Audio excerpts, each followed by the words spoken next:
ए बाबा कवनो चक्कर चला दी लड़की पटावे के जड़ी बता दी। ए बाबा हमरो चक्कर चला दी लड़की पटावे के जड़ी बता दी।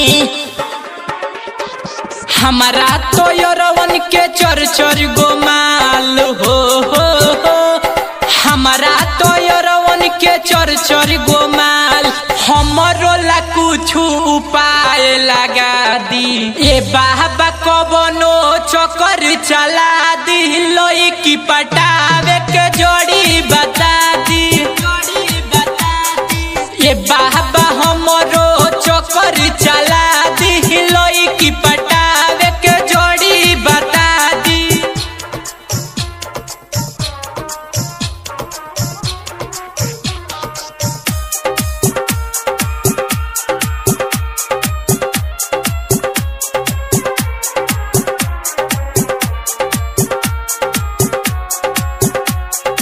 Music by DJ Umesh Sukhipur Bazar.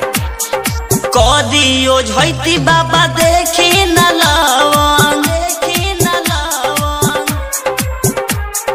कदियो झैती बाबा देखी न लवन हमरा किस्मत में बिया छोड़ी कवन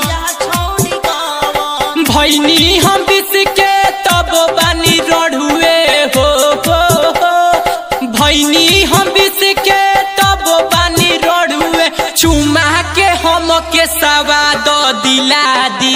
ए बाबा कवनो चक्कर चला दी लड़की पटावे के जोड़ी बता दी।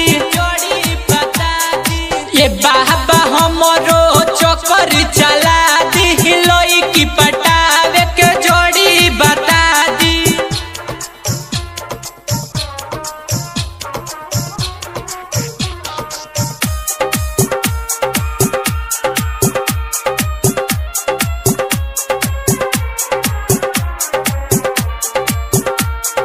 Music by DJ Umesh Sukhipur बाजार।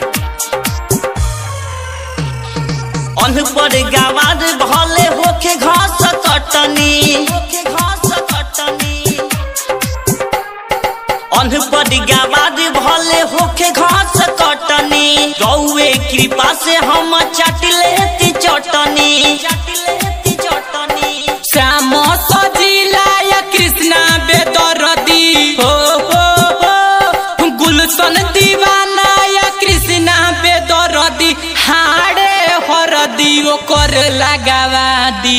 ए बाबा कवनो चक्कर चला दी लड़की पटावे के जोड़ी बता दी।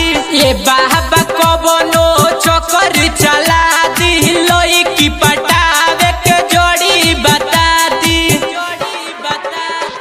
हमारा तो यरवन के चर चर गो माल हो हमारा तो यरवन के चर चर गो माल हमरो ला कुछ उपाय लगा दी।